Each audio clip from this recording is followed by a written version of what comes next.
Right. Yeah. So, but the point there was more about reaching out back again to the school districts. Yeah, exactly. Because there was a kind of, well, if Fresno Unified is not doing it, normally the smaller ones kind of go based on what the big Unified School District did, and so we saw that. Recently, I think, well, you know, we've interacted with Reading and Beyond, and also with Fresno Unified, with Matt, and they've gone through a huge change politically, new superintendent and new school board members, and some of those school board members I've interacted with in other arenas, like the California School Boards Association. I think it would actually be very good if you went to, if you had the San Joaquin Valley Partnership convene a meeting up and down the valley, because it doesn't matter from the partnership's perspective, which offers are available in which part of the valley, but have them really focus in again of getting counties, schools, and cities to actually help you distribute information. Yes. So go back to Ishmael and tell him. If Fresno State is doing that with the umbrella, the umbrella of Fresno State for the partnership. That'll help you. Okay. Help us. And bringing that up made me think of one of the things I wanted to chat about, because I think everybody had in their work plan some working with one of the school districts in the school to home areas. And so we want to coordinate that because we're already in those schools, and so we have relationships. And Raquel is going to make a transition to the school to home program over the next couple months. We're going to bring in another grant manager. If you know not as good. I cannot promise that. That will be a position we're also hiring. I can send you that, as well as the director of communications. But if you would go through her first before contacting the district, even if you have a contact, just let her know your contact, so that we just look coordinated. But she can put you in touch with the people who on our side who are working with school to home and with the school district, and we can let you know if it's a district where we have relationships district-wide, or if we're in the process of building those, or if we're working just directly with the school. And because there are different relationships in all of these districts and neighborhoods, and we really are trying to layer the different programs so that we have impacts on the neighborhoods where the programs are. So we may ask you to start in a different place, you know, literally a different school than maybe the one you were thinking of, just because of the other programs there. But just talk to us. Let's figure this out together, and then, you know, approach the district and the school and all that, just so we're coordinated. Okay. And Raquel has the relationships, you know, down here with the school to home team. She's intimately connected, as I said, she's, you know, moving into that role, so should be a great person. As usual.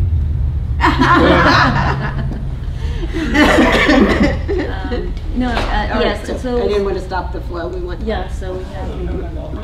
Okay. So one of my takeaways, I know Paulina talked about you guys using Zingle last time, but I want to look into that, especially in our environment we work with. A lot of the deaf and hard of hearing folks, that would be really helpful for them to be texting us.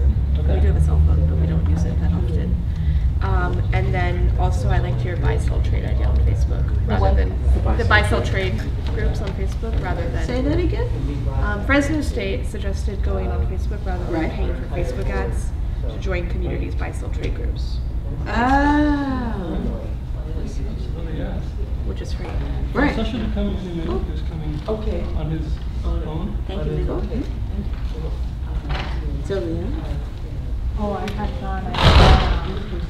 So I was talking, we were thinking about maybe doing something around automation with SMS texting to try to figure out the whole billing issues with Frontier, so it doesn't take so much like Liz's time. So maybe we can streamline it. That's right. You went. Oh, I heard that before. Yes, exactly. Okay, so Liz and then Pete. Some things I want to take away from it is just I want to incorporate like, you know, some ideas that everyone has had, such as like, you know, the Facebook group, like the, you know, different things that are working for everyone. Maybe even different programs. Just because I want to be able to start Spectrum, like not fall, you know, I want to definitely like be ready for it when it comes there. And I mean, we've all had hits and misses with Frontier, and I think that like a lot of the lessons I've learned from Frontier will definitely help guide me to Spectrum a little bit smoother. And I guess taking away is like really going to be a lot of restructuring over the next month or so and reorganizing so that way I can better organize it to differentiate between the two, which is going to be really important, as well as making sure that it's not so chaotic. You know, sometimes it can be pretty chaotic. Thank you, Lisa. Well, I was just going to borrow somebody's idea. I'm just going to borrow. Yeah. She already repeated this for you. Yeah, right? Yeah. We worked on the work plan together. I think there's a lot of great ideas here. I really appreciate having these gatherings, right? So we're going to try the buy-sell trade thing, as well as our targeted Facebook post on Shore. I think we're going to test out a few other things too. I'm interested in learning more about how the folks use Asana and just sharing some of that information.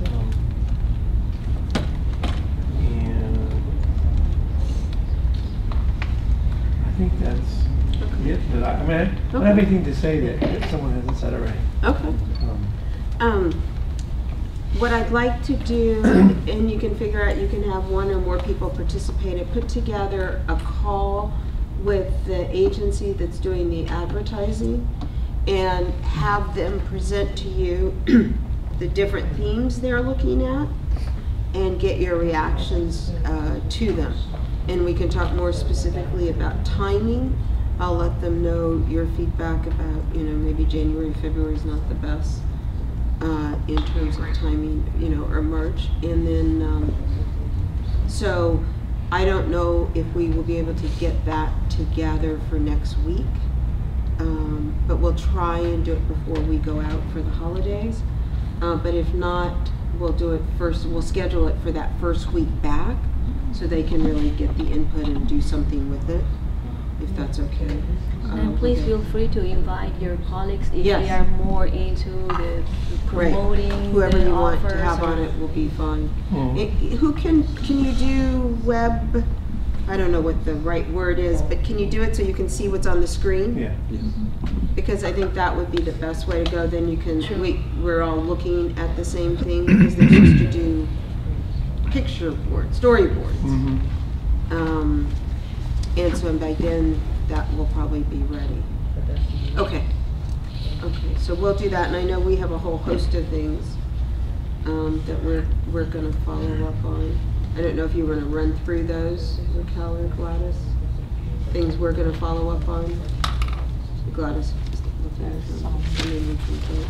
But I know we have the zip codes. The zip codes,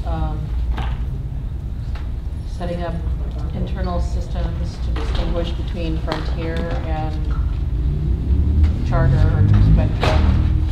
We need to send the job description for both positions to Communications Director and Program Officer now.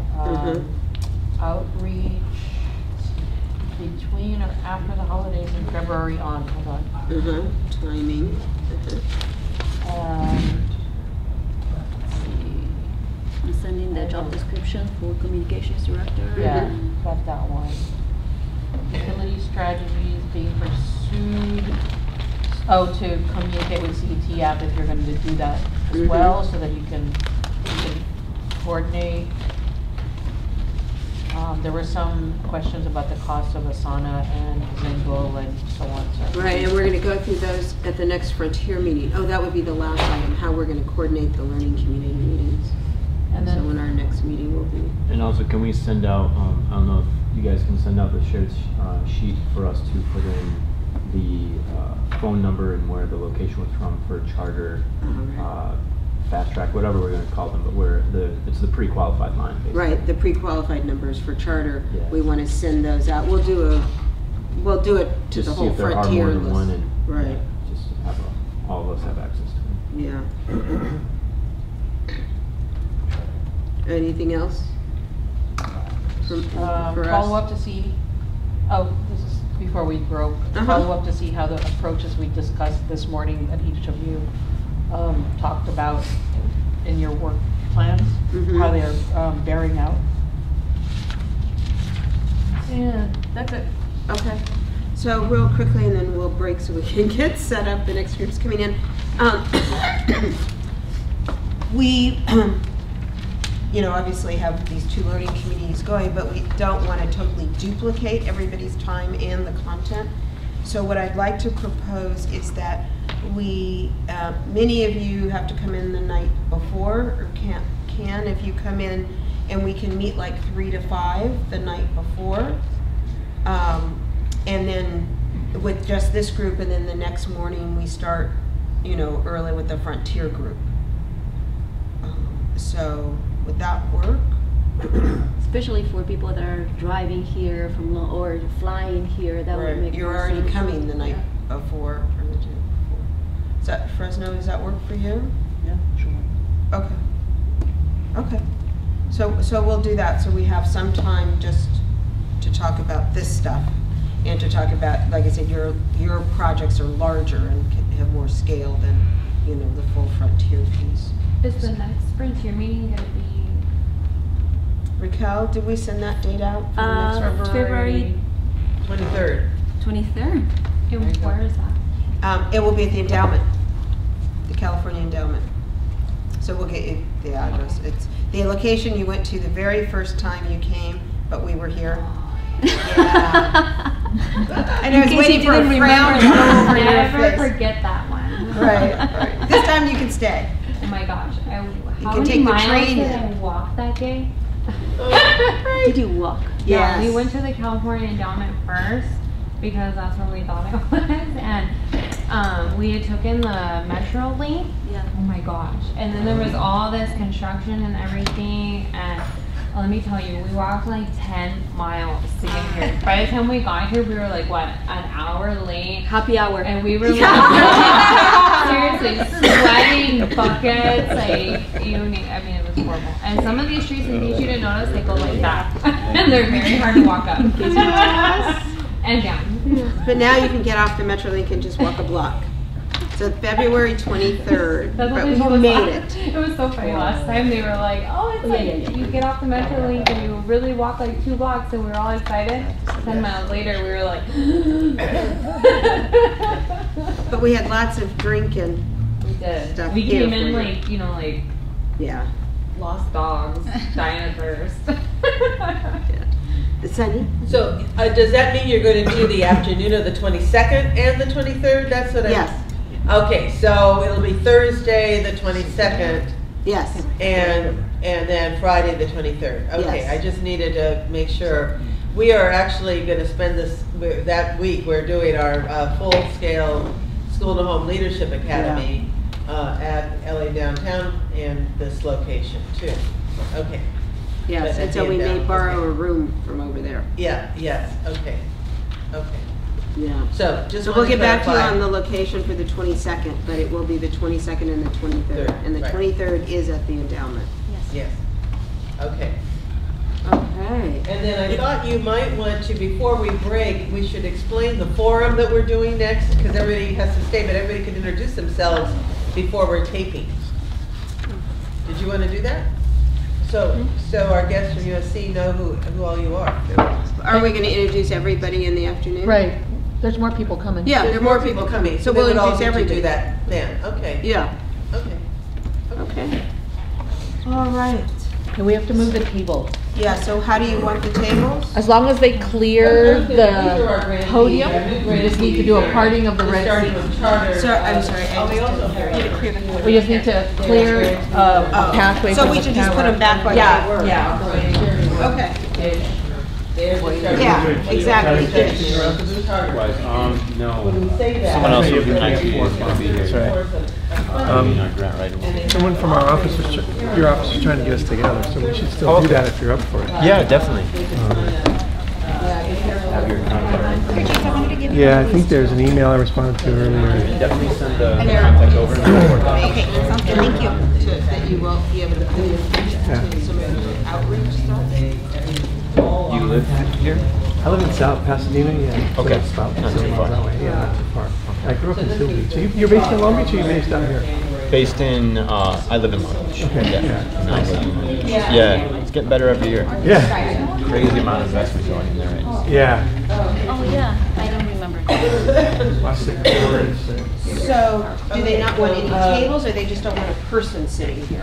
I think it's just the heads.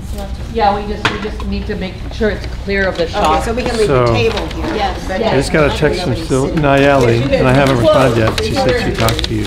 Yeah, I told her, and that's what she was needed. Okay. You're gonna go visit her? Well, I'm glad we got to participate in that. Okay. Yeah, all right, good luck. Where is this place she's at? More people, we don't have the chance to dive into and still. It's deep, right, which is why I want to preserve. We're always Because these All right. are the folks who tend to think more deeply, but have more systems in place to do it. That's wonderful. I'll be It's the curious to hear some feedback from United Way. I think we can share feedback around the automated onboarding, like how successful that's been. Yeah. Anything we can learn there. Yeah. That's what's untested even on our Yeah. the automated. And we should learn from each other. Absolutely. Yeah. I think we share more than ever. Yeah. Great meeting you. Yeah, really nice meeting you, and look forward to talking with you further. Yeah, definitely. And good luck with your thing. Thank you. I'd be really grateful. I'll follow up with you. Oh, about the national Legislation. Yeah. That could be. Should never know in this day and age of politics. But my I God. assume it's a bipartisan It ought to be good. initiative. Oh, you are, oh, good. Yeah, yeah. It should be. I mean, there's so many things that shouldn't be partisan that. That now are. It's just, there is no in between. This way or that way. Yeah. Unfortunately. I'm hoping it's going to blow over at some point, but it feels like it has to get worse still before we'll maybe really hit bottom. You know, through everything, it's definitely been a sobering experience. I feel like it's very similar to when something really bad happens to you, Yeah. because it's something you usually only see on the news, like someone gets in a bad car accident, Right. and I think collectively we're experiencing that as a country. Like, Oh. yeah, when you don't invest in education, when you don't get a handle on these things, this can happen. Right? Right. It's that oh shit moment. Yeah, very But much. I'm part of the to blame, because as someone that I consider myself very to have a large amount of empathy and want to help people. Right. During the election time, I was definitely writing off the people that were just in the middle of nowhere, the people that are still going coal, and all they, you know, and that was wrong, because if I didn't write them off and if we collectively approach that population with more empathy, I see that's the only way to actually get somewhere. But instead, I was definitely in the group of like, they're losing their jobs. Well, so be it. You know, that's disruptive. I'm a fan of disruption. You know, that's a dying industry. Like, good riddance. But that's not the way to handle it, because there's just way too many people in that situation, and unfortunately, they're going to vote in the wrong direction. Because they just don't know any better. And so, Yeah, they're being sold a bill of goods too. I mean, there's a whole, I don't know, there's billions of dollars going into cramming messages into their heads that are not true. Absolutely. And everyone's doing it to us too. I mean, Facebook is social engineering us, and people are. It's on targeting- both sides, right? Yeah, there's extreme on both sides. So it's collectively we have to get disgusted with the extremism on both sides, like the left and the right, and then I think that's what will have us walking back in. But as of now, both sides feel vindicated to get as extreme as they want to be. And unfortunately, that's you know, what we're currently experiencing. Something I didn't know. I was in a conference yesterday. I forget the author of the book, but he just wrote this book basically how the tech companies are killing capitalism and democracy. and Peter Thiel apparently 10 years ago said within 10 years the tech giants will own the majority of the market. And he had a slide from 2006 and the top 5 largest companies in the world, like ExxonMobil, gas, it was all raw resources. Top 5 companies now: Facebook, Google, Microsoft, and they're basically becoming the gatekeepers of the planet. Yeah. And so even the media industry is in huge hit because all that value, instead of going to the musicians or the entertainers, going to Google because Google is a gatekeeper. And that's very true. And something that I didn't realize was that aspect of it. Was that on the slides? Or? Yeah, it was on the slides, but it was one stat I never even thought of. I just got sidetracked. But it's just all these stats of how everything's changing. I'd love to see it. Do you have the link to the presentation or what there's that way? No, but I think I could send you the author's name. The presentation, it's MESA, it's Media and Entertainment Collaborative. Basically, it's all the media companies. We're there to solicit them, to get them to donate, but it's where they come together on privacy issues and just anything collectively that they all rise and fall together with and share information on. And yeah, it's just that's what it was. He had this graph, and I remember when this was being spoken about in the news that Facebook, the trending topics were still picked by some people. And they fussed about that, saying it's going to be biased. There's no way it can be unbiased and have a human element there. And he said there was actually Cetf and a lot of these alt-right companies that were really pressuring Facebook to get rid of it because they knew once you took off the human element, you can use bots, you can use other things to just let something trend and just spike up like the post goes down Trump. And it showed this graph of fake news that was just kind of down here. And Facebook relinquished and took out the human element from the trending topics. The fake news just skyrocketed up. And I never thought about it. And I remember back then I was almost on the side of people saying, yeah, it's true, you can't be unbiased. There shouldn't be something decided by really love to see that. But I didn't think about the fallout from that. Yeah, I know the Bannon and Cambridge Analytica, they're still doing it to us now, right? So I don't think the country's as polarized as we think it is, but they're just the playing, headlines, right? Yeah, they're playing it up, and everyone, everyone's at it. Actually, real people are not. Right. And they actually agree on most things. And they're spending a ton of money making sure that people are scared, right? Yeah, and the people see different messages. You hate these people hate you. Yeah. It's I have a lot of a lot of the IPO buyers for Facebook are Russian money, right? And I tend to think Russian money all goes back to Putin. He can take it all back. It's all his. Absolutely. It doesn't belong to anybody. He has ultimate power. And but then I sound paranoid. But not really. But that seems like to have plenty of factual basis to that. Yeah. Yeah. So we have to find issues where like the one your legislation, everyone should be able to agree on it, right? Yeah. Like, you find some common ground things to get some momentum. Like, okay, there is a reason to have this Republican together. Yeah. And yeah, that's all but gone. Usually anything involving veterans, I feel like we're always something bad. Seems like no one's agreeing. But it's true. Yeah. It's true. Party line only. Yeah, it's really not good. You're taping our whole conversation? Not right now. Off the record. Yeah. Oh, I'd love to see that. And Peter Thiel, I worry about. Like. Yeah. Do like that from They're waiting for someone to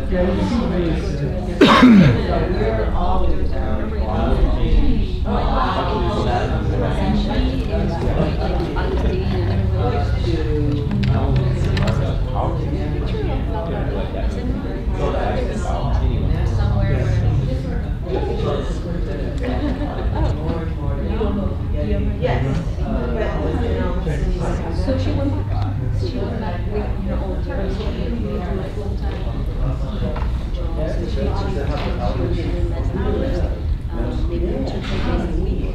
Whatever it is, what she did was, Yes, she has You're fine.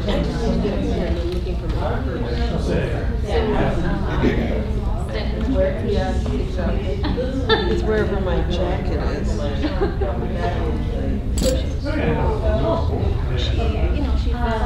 She had to be home for a long time. Little shock.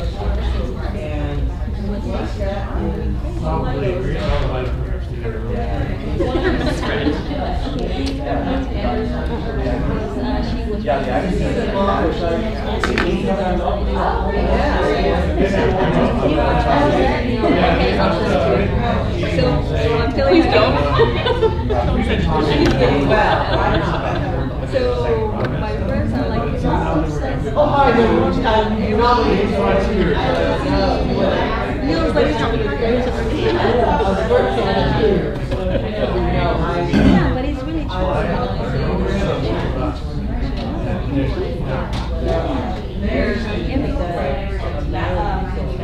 So you had to raise money and fund their own program and funds that up.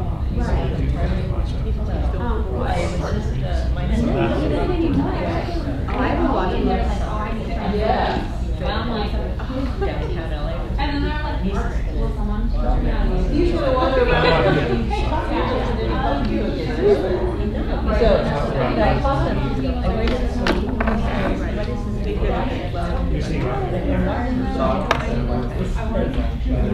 Organizing groups and things.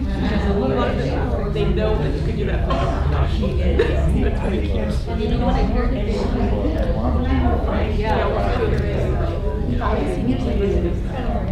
Yeah. They don't know. So,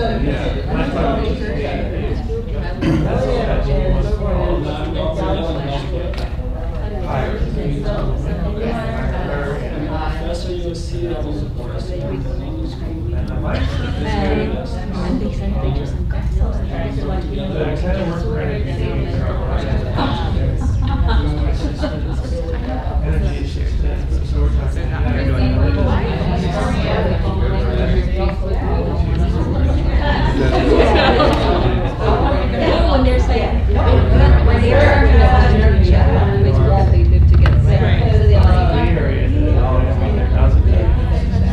And they're on the same house. Talking to your.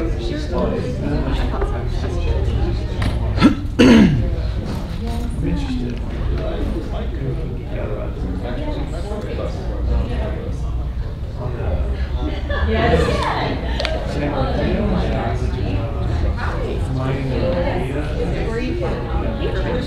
very nice.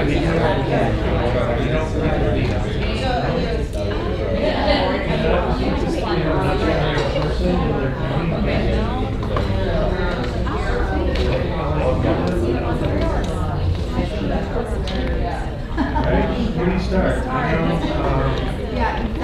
And so we might be able to be helpful with that.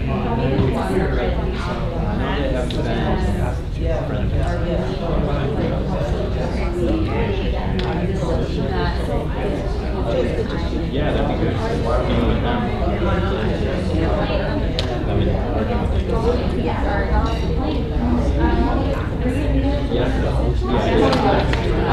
If you want it, but it's not like you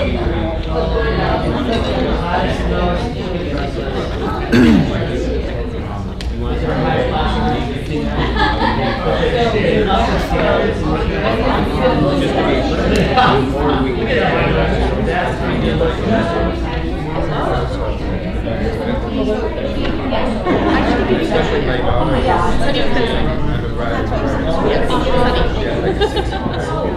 Yeah, so we just travel together.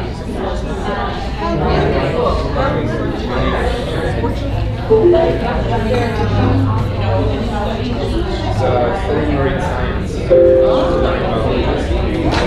Share couple ideas about places to go diving. The other side was the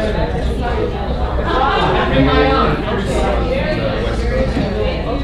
It's kind of symmetrical with regard. So it's a bit smaller, but it's still about 500 miles. Not as much.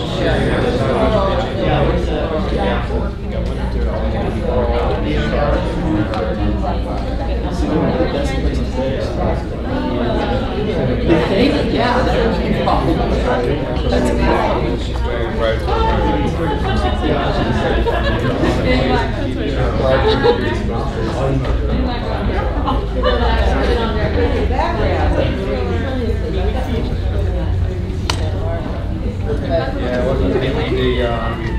San Diego is actually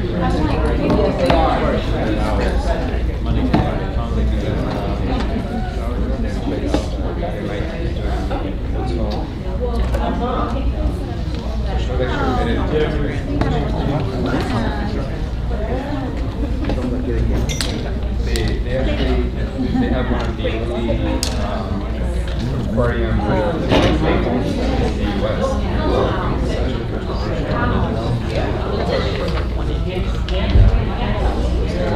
When we lived in Colorado, she did there when she was just about a and more dolphins there, and they're still the same dolphins.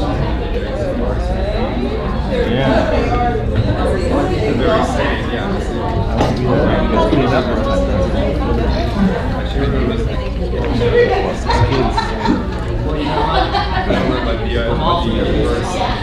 I asked Ray, what do I do? Like, mentions or soccer? I don't know. I think we do. I think they hire Last time they Ray or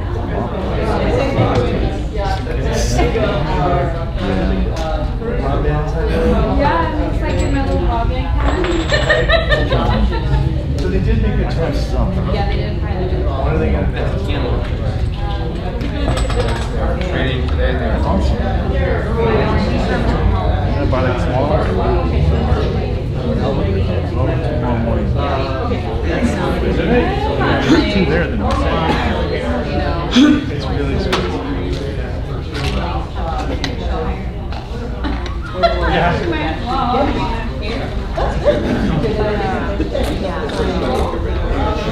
Okay.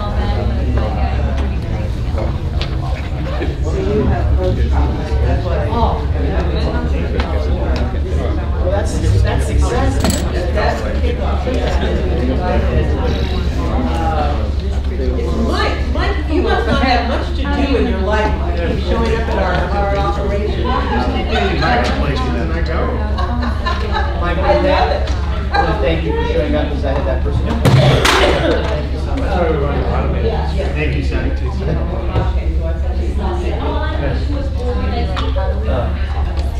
Right? Yeah. Thank you.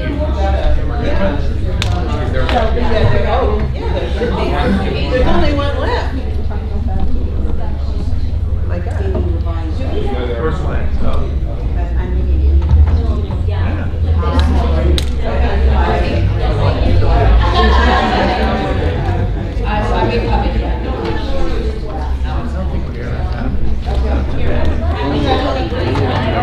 There might be the what? Okay, so but then, can you go run in the office?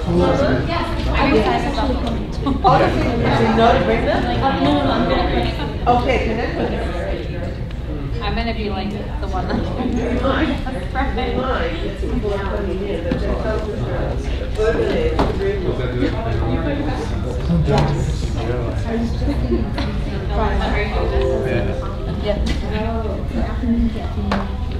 Yeah, I was going to say the same thing.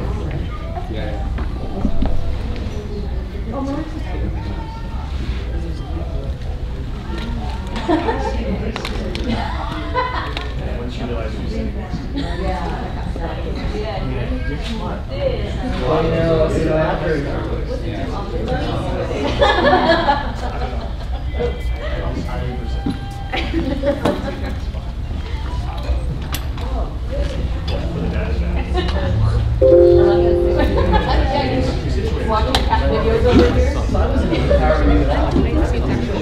Yeah, sorry, I think that the kids would I should have seen it right here in this one. And I see you said over the probably the best.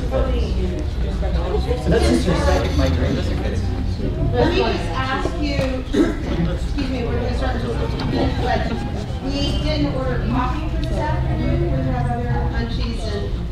other kind of beverage for later. But if there's anybody who wants coffee, we're going to run over and get a couple, so I'd like to show a hand. Like coffee? I'll volunteer. I haven't it. So I will take some. I'll take some. How about you? Are you doing? No, okay. Yes, thank you for taking the time. I'm glad it's going to be. I should sit next to you. So I like this.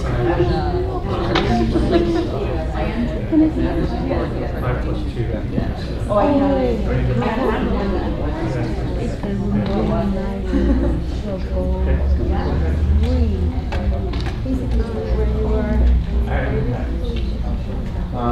Better than maybe hot water.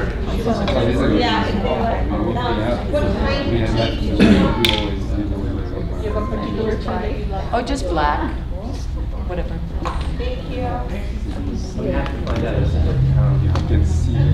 It's not just this color, it's like crunchy on your skin. Yeah. Oh, okay. Maybe not the balance situation.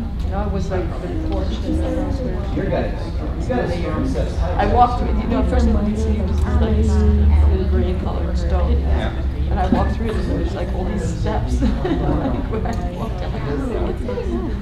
Yeah, so there's this kind of truth going down on that. So on Tuesday, it was really bad night, and then I went down to the metro. Ben, yes.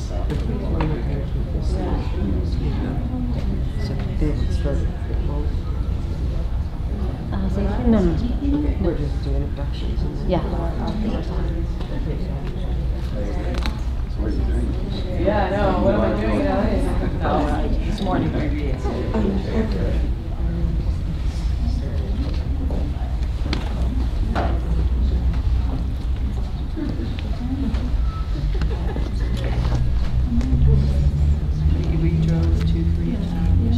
Okay, we're not, don't start the cameras yet. All right, welcome everybody. Thank you for joining us this afternoon. We have a periodic meeting of what we call our Board of Expert Advisors, and these are folks who've worked with us in one capacity or another over our existence, of people who bring particular expertise in certain areas. And it's always good for us to be able to gather people and learn new information, get feedback on things that we have done. So we really appreciate you taking the time to be here today. We're excited we have two folks from USC who've been working on digital divide, digital inclusion issues around the world and here locally. And so they have been doing some research related to LA that we are very excited to have them share with you. And then we have a number of grantees here as well, because our focus is growing in Los Angeles, in fact, Southern California, in terms of closing the digital divide. Our goal between now and 2022, our new end date, is for 500,000 adoptions. And that's really Southern California. The vast 95% of those will be Southern California. So the more information we can take in to understand the subtleties, maybe things we didn't really grasp before that might help us figure out ways of going after that number, because we have a number that's twice as high and in half the time that we want to do that. So we're quite excited to hear today's presentation, and hope you are as well. I wanted to take a moment before we start streaming the event to ask everybody just to introduce yourself, so folks know who you are, and then I'll introduce the presenters and we'll get going. So maybe Norma, if we can start with you, that would be great. Sure. Hi everyone, my name is Norma Fernandez. I work at Everyone On. We are a national nonprofit focused on digital divide. Great, thank you. And they have offices in several places, but they share our office here in Los Angeles, so we're happy to have them. Hi, I'm Glenn Warren. I'm the Director of Literacies, Outreach, and Libraries for the San Diego School District. I'm also the Vice President of the California School Library Association. I'm Mike Lawrence. I'm one of the members of the board of expert advisors along with Glenn, and the director of the California Student Media Festival. And formerly Formerly the CEO of CUBE, the best and largest ISTE affiliate from California, Nevada. If you aren't familiar with the acronym, what stood for Computer Using Educators, and it supports innovation in education. Had that role for 13 years, and it's a thrill to see them continue to be successful and grow. Absolutely, absolutely. Thank you. Okay. Felipe? Felipe Perez, with the California State University, Fresno, project coordinator. And I'm Eduardo Gonzalez, and I also the California State University, Fresno, and I'm a program director. And your relationship to CETF? Oh, sorry. And we've been working with CETF for about 20, 30 years. He knew we were going to be here even before we were here. So now since 5, 6 years ago. Yeah. So we've been a grantee of theirs, and we've been running several programs. CSU Fresno has the distinction of being one of our top 3 grantees overall in terms of number of adoptions, and they have exceeded 4,000. And I'm Gladys Poplotic with CETF, and their program officer. And I work on rural digital devices. Great. I'm François Dar. I'm a professor of communication at USC, and I've been a member of the board of expert advisors for quite a while. I'm Ellen Helsper. I'm visiting here with Fernand and Francois at the USC. And I normally am in London at the London School of Economics and Political Science, where we started some of the projects that also they're now implementing, which we're also doing in Sao Paulo, Santiago, Sydney, Shanghai, London, and other big metropolitan areas around the world. Great. My name is Alan Alvarin. I'm associate professor at USC, and I'm the lead on the project which you're all here.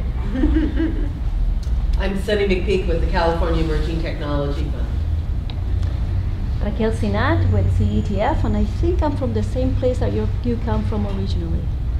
Are you from Argentina? Okay. Anything else? Okay. Les Peters with the YMCA of Greater Long Beach. We were grantees for 1.0 and 3.0, and we're here to support.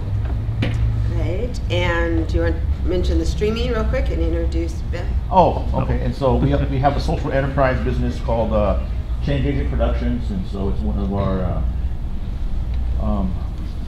programs in the YMCA. And besides doing technical services, we do broadband training and broadband access and stuff throughout LA County and Orange County. And so we're here today to provide the streaming services for those that could be here today. And so Change Agents provides what kind of services? Streaming, video Yes. production, graphic design, website design. We purchase equipment for other nonprofits. We take pictures, a little bit of everything that a foundation would need for any type of event they have coming. And we've used their services repeatedly, and they're great. Wonderful, thank you. Sherilyn Evans, I'm with the Corporation for Education Network Initiatives in California. That's a mouthful. Our acronym is CENIC. We've been honored to know Sunny since before she took the helm at CETF and created this wonderful organization. We think of her as a partner in crime, the crime being that there is not pervasive broadband throughout the state of California for all Californians. We're trying to fix that, and Sunny is absolutely a partner in making that happen. The main thing that CENIC does is provide connectivity to schools, libraries, community colleges, and universities in the state of California. So we run a statewide network called the California Research and Education Networks. USC and CSU Fresno are both, of course, connected into that network, as are about 85% of public K-12 schools, and in the coming year, it'll be about 80% of public libraries as well. And the LA Library also, which is right LA here. Public Library, the city One of the library. biggest circuits. Okay. My name's Elizabeth, and I'm here with United Way 211. We are a grantee with Cetf, and we've been with them for a little while. Yes. And My name is Megan Cadell. I'm with the California Foundation for Independent Living Centers. We're in Sacramento. We've been a grantee with CETF since 2014, and we provide programs statewide for people with disabilities. Hi, I'm Marissa Conche, and I am a consultant with CETF, and I'm located here in Los Angeles, and basically my job is trying to convince LA anchor institutions to get their clients connected to broadband at home. small tasks, she does. That's it. And Eileen? My name is Eileen Harris, and I work on the development team at Human IT, which is a nonprofit that's working with the digital divide. And we're also a grantee at CTF. Yes, one of our more recent in the last couple of years, but they're doing some great things. Pete just went for coffee. He just brought it in. It's on the side for anybody else who wanted coffee. I was going to ask Pete to introduce himself, but he disappeared. But it's Pete Monzo. He's the executive director for United Ways of California, and they are based here, and they work with all of the United Ways through California, and are working to get many of them involved in connecting their clients. As you probably realize, their mission is, helping improve the lives of people who live in poverty, helping them move out of poverty. So it's a nice matchup. They're also one of our top 3 in terms of numbers of people they've connected. They're approaching 6,000 at this point. And so there are annual reports on the table. You may have seen them when you came in. I noticed some people have taken them. It's a great story of the last decade and all those who we've been able to train and get connected, but also how it fits into the fabric of California and why it makes sense. Right? I know I'm talking to the converted here, but as you think about who may need to understand better why it makes sense to close the digital divide, it's a good piece to share as well. So again, welcome, and why don't we have Hernan and Francois come up and share with us their research. I'm going to have mostly Hernan. Oh, mostly Hernan. He's done all the work. So Susan, yes, we need to move this table out of. Okay, so I think what Raquel is saying is they don't want anybody sitting at this table, and so maybe we can move the chairs so as people come in late, they won't. Hi, how are you? Would you like to introduce yourself, name, organization, and your connection to? Sure. Yeah. I'm Robert Sacedo, deputy for Supervisor Rhythm Times. Can everybody hear Robert? No. Please. Oh, Robert Sacedo, deputy for Supervisor Rhythm Times. Kind of know that. Thank you. Great. Thank you. Okay. So we are going to be live streaming this. We do want a robust question and answer, so I will hope that that doesn't deter anybody's questions, during the discussion later. And unless you let Raquel or I know, we'll assume you're okay being videotaped. All right, and we will post it later on the site. All right. Well, Hernan, thank you very much. We're really excited to have you share some insights with us. Thank you. Thank you for the invitation, Susan, Sunny, everybody at CTF. And thank you for all the partners for coming and the board of experts as well. We're very excited to share our findings and find ways to collaborate. We have so many common goals that we want to achieve, so it'd be great to find ways to collaborate. I feel like in the first day of class, because in the first day of class, all the students, for some reason, they don't want to see me. They're not allowed. Let me start with a quick outline of what we're going to be presenting. So first, we're going to give an overview of what the project that we call Connected Communities and Inclusive Growth, what's it about. Then we're going to present some results, first from California as a whole, to put California into context. Then talk about where and who are the Californians that remain unconnected, and then we're gonna have a sort of a dive down in Los Angeles and show you some of the community case studies that we've been working on. So more preaching to the choir, but I think it's important that we set some common framework for what we are trying to achieve. We conceive the internet as a public utility, the public utility of the 21st century.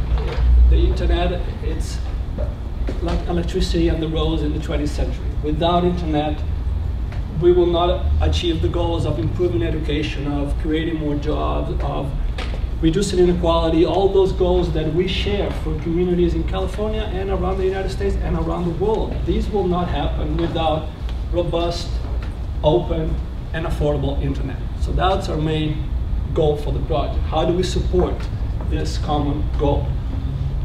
And the goal is not just availability. And this is something we're talking with Sunny at the beginning. It's not enough to have the infrastructure on the ground. You need to have affordable services, and you need people with skills to be able to use those, use the infrastructure effectively for their own goals. So we very much align with Cetf and all of you, I believe, in terms of the idea of a holistic approach. It's not just about bringing the connectivity, it's also about making it affordable and improving and providing skills for kids, for people, for the elderly, for everyone to use this technology effectively. And that requires coordination, which a lot of times is the hardest thing to do, is the coordination, not just with infrastructure, with digital literacy, with affordability, with raising awareness. I know many of you are working on this, and this is sometimes the very difficult part, is the coordination of this holistic approach. And third, we really believe that, yes, this is a question that a lot of times is a federal level question. Of course, the FCC matters. Of course, the discussion about net neutrality and the Lifeline program, especially now that the FCC is, let's put it gently, taking a reverse course on many of the things that happened in the last decade. It matters, but there's so much that can be done at the state level and so much that can be done at the local level, the community level, at the level of the school districts, at the level of communities. So we really believe that there is a top-down policy that matters, but there's also bottom-up initiatives that matter. And we, as a project, want to partner and support these initiatives. So what do we do? Our goal, more specific goal, is to map and to analyze digital inequality at the local community level and offer our analysis and data tools for others to use. So we develop a data visualization tool that we're going to show you in a minute, which aggregates and provides all the data for anybody to use. Where's our data coming from? So we're essentially right now working with two data sets. One is on the availability side, we use CPUC data, which I'm sure all of you are familiar with. The CPUC data that is essentially collected from the ISPs, which provides at the level of the census block who is providing what kind of services at what kind of speed across California. So we use that as our availability data, but I think what we're most excited is the combination of this CPUC data with the adoption data that comes from the ACS. So just to take a minute about the ACS. The ACS is the largest program, other than the census, it's the largest program of the Census Bureau. Every year, it samples about 1% of Americans, which in California means about 350,000 people. So it's a large sample that is collected through the ACS. And in 2013, it's the first time that the ACS actually started asking about internet. So from 2013 to 2016, which is the latest number that we have an interesting amount of data about that ask people essentially three things. We have very limited data. The ACS asks whether there is an internet connection at home, what kind of connection. Is it wireless? Is it wired? Is it DSL? Is it cable? Is it fiber? And what device is being used. It's a laptop, a PC, a smartphone. And that's it. So it's a very small set of data, but it's a type of data that can be very precise for estimations at the very local level and for very specific population, because the sample is so large that we can do very precise estimations at the local level and for very specific populations. And we can combine all this data with other socioeconomic data, all the data that is captured in the ACS. And what we're going to show you today is data that just came out. Literally a few weeks ago, the Census Bureau released the 2016 ACS data. So this is probably going to be your first, you're going to be literally the first ones to look at this data or analysis that we did based on this that just came out a few weeks ago.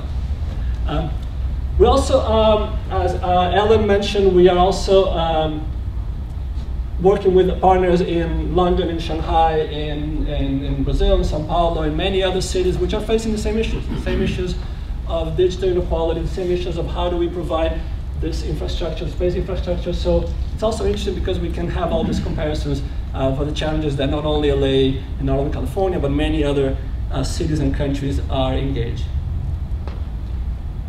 So let me start with big picture where California is in the US context. It's a little small, the print, but I put California in red. So this is just basic home internet penetration in California. According to the ACS, in 2016, we are at 85.7, which puts us 8th in the country. It's obviously not bad. Now, it's where you expect California to be in many ways. So this is plotting home internet penetration, the same number, but also GDP per capita in each of the states. And you can see the trend line, and you can see that California is sitting right where you expect it to sit, right around the trend line. So yes, we are 8th in the country in connectivity, but we are also 8th in the country in wealth. So in a way, we are where you would expect us to be in terms of our wealth. Now, the interesting issue, I want to put it that way, because I just heard Susan with a very ambitious goal of 500,000. 500,000. The reality is growth has slowed. It has slowed considerably in the last years. So this is change between 2013 and 2016 in all the states. And as you can see, California is in the middle towards the low end, which means growth in California in home connectivity has slowed. It's slower than other states. We've in numbers, in between 2013 and 2016, 1.1 million new households have been connected. So it's about 350 100,000 new households per year that have been connected. But it's slowing. And this is something that we've seen in many other technologies. This is, in fact, a pattern that we've seen in many other technologies. After the 80% mark, growth tends to slow down. So in many ways, it's something to be expected, that the remaining 20% is often the most difficult to get. It's the most difficult. And again, we've seen this not just with the internet, with the mobile phones, with computers, with many, in fact, many other technologies that are different from the internet. We've seen that after the last 20% is very difficult to get at. In the case of the internet, why? In part because these are the rural and low density areas which are hard to develop the infrastructure, and the infrastructure hasn't been upgraded, hasn't been developed yet. So that's part of the problem. But as I'll show you, most of the households that remain unconnected in California, they are urban households, and they live in very densely populated areas.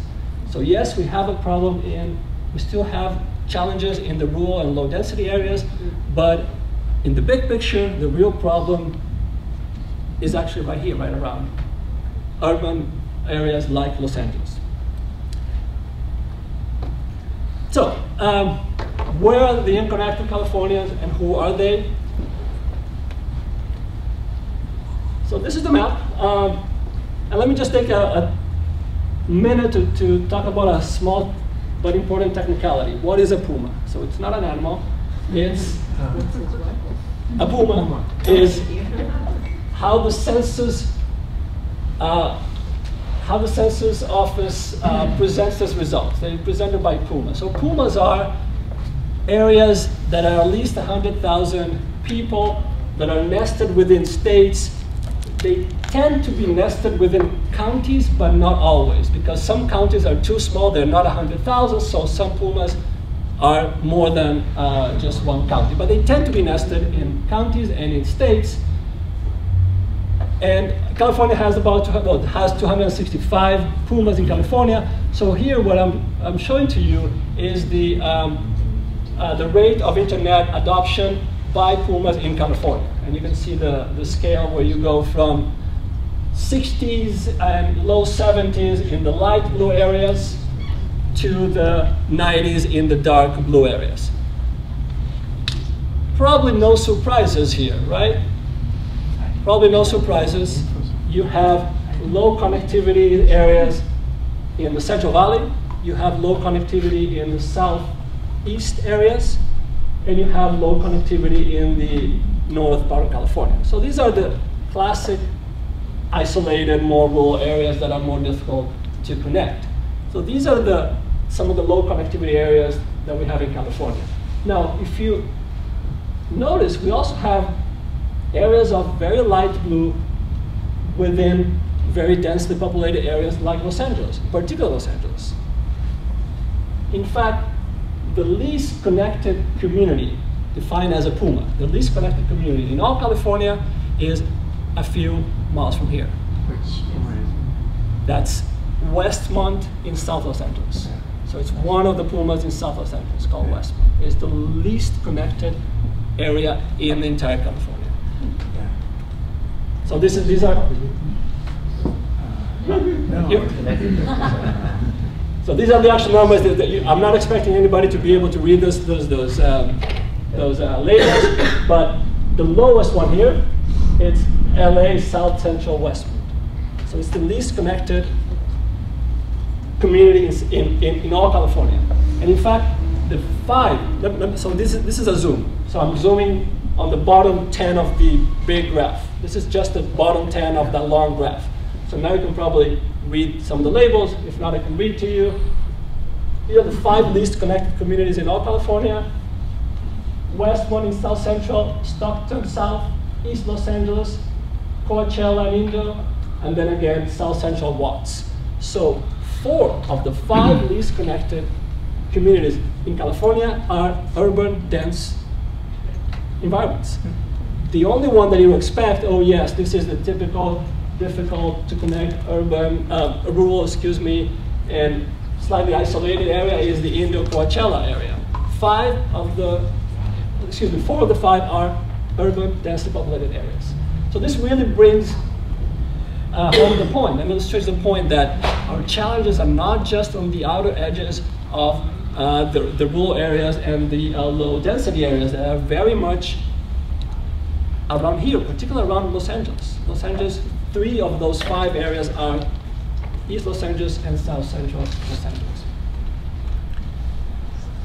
A lot is about income, yes. So we did the same exercise that we did for states. These are for the pumas, for the communities. We plotted internet penetration along with wealth. In this case is median household income. And you see, obviously, the curve is tracking pretty well. But it's not just about income, because look where South Central LA is, or Westmont, in fact. It's at least 10 percentage points below where you expect it to be. So it's not just income. Yes, it's income, but it's also race, it's jobs, and it's employment, it's community development, it's all the things that make communities be able to create initiatives and connectivity initiatives in particular. So income is explaining quite a bit of what we see in the results, yes, but there's a lot more than just income or wealth. So now we move on into characterizing who are the Californians that are unconnected. And again, probably you're not surprised to hear this. They tend to be older, they're low income, Black or Hispanic, and people with disabilities. So this is the typical characterization of the unconnected California. So let me start with age. In fact, in age, I think there's some good news. We've seen quite a spike. So I'm comparing the baseline that we have, which is 2013 and 2016. And you see quite a spike in connectivity in 65 plus, so the older adults connecting. Over a 10% point increase in those 3 years. They're still at 75%, but they're catching up slowly, but catching up with the rest of the groups, which are on 90+%. So we do still have a challenge connecting older adults, but they're certainly making interesting progress. This is by income. So what we did here is divide the households according to their income in groups of 10, equal groups of 10. So you have the income deciles. And you can see that the real challenge is the bottom 20%.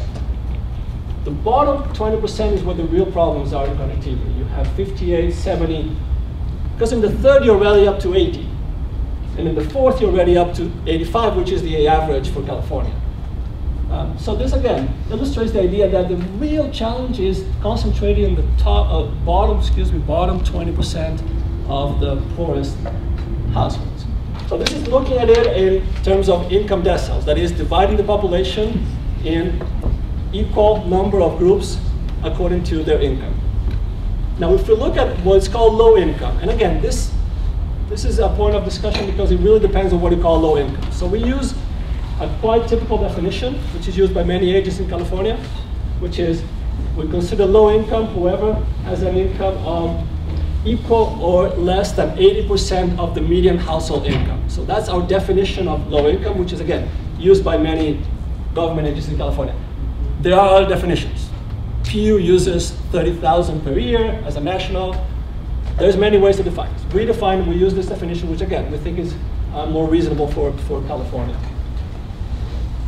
So what you see when you divide low income and the rest, you see that actually there's been an interesting catch up with low income jumping from 63 to 74, with the rest jumping from 90 to 94. So you can see those curves start to converge, correct?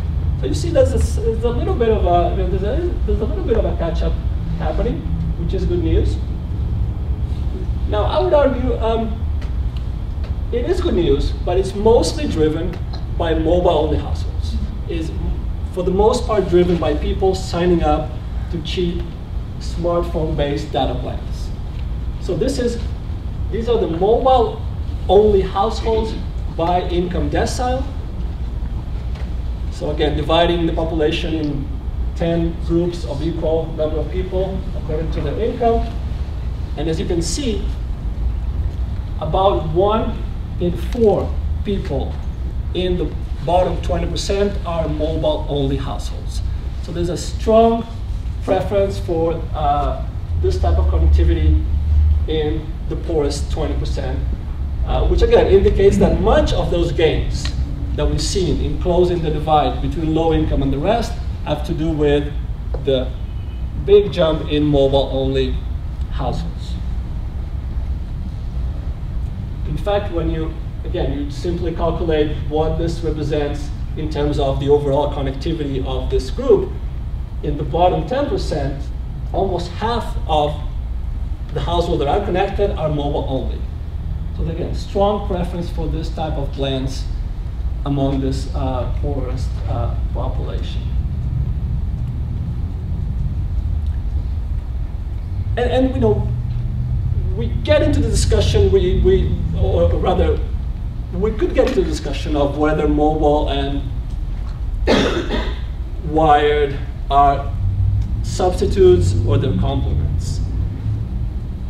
We so far believe more in the argument that is laid out by the FCC in the Home Broadband Report, and it's been also laid out by many competition agencies that right now, up until now, mobile and wire are different markets. They're different services, they serve different purposes. It's something that we need to debate about. And if we believe the 5G promises, everything's going to change with 5G. Maybe it will, we don't know. But for now, we consider, or we side with the FCC and with many competition authorities which have looked at this and concluded they are different markets, they are not substitutes, they're complements. So what we do is we take out those mobile-only households from the analysis, and we look at whether low-income households are really catching up. So when you take out the mobile-only households and you look whether the low-income population is really catching up, there's no real catch-up. You can see those lines, low-income and other households, they are essentially parallel.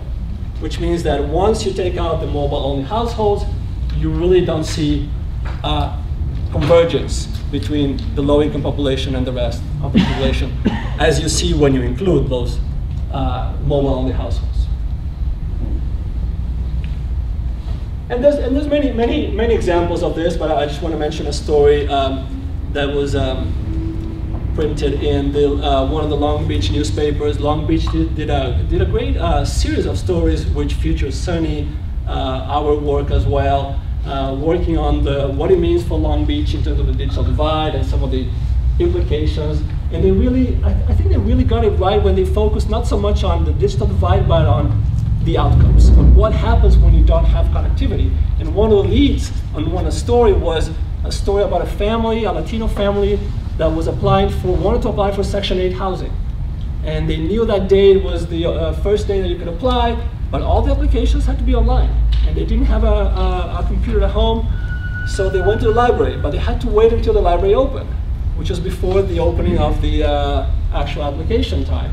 But finally they got to the library, they used the computer, but they had a 30-minute limit on the computer use, which was enough to fulfill the application. So they had to wait for somebody else to use the computer and then resume the application. So it really good illustration of the fact that today we still need more than just a cheap smartphone data plan for achieving the real goals that we've been discussing. So again, I suggest you all look at the stories, a really great series of stories coming out of Long Beach that really illustrates this point very well. Let's look at race. So race is also an interesting story. We see, so blue line being white non-Hispanic, red being black, and green being Hispanic.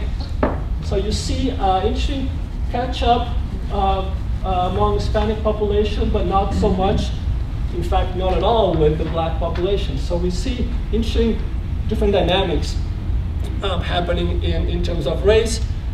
And of course, much of the catch-up of the Hispanic population has to do with mobile only. So these are the mobile only numbers for Hispanic, black, and white non-Hispanic. And as you can see, there's a heavy concentration of Hispanic in mobile only, more than 20%.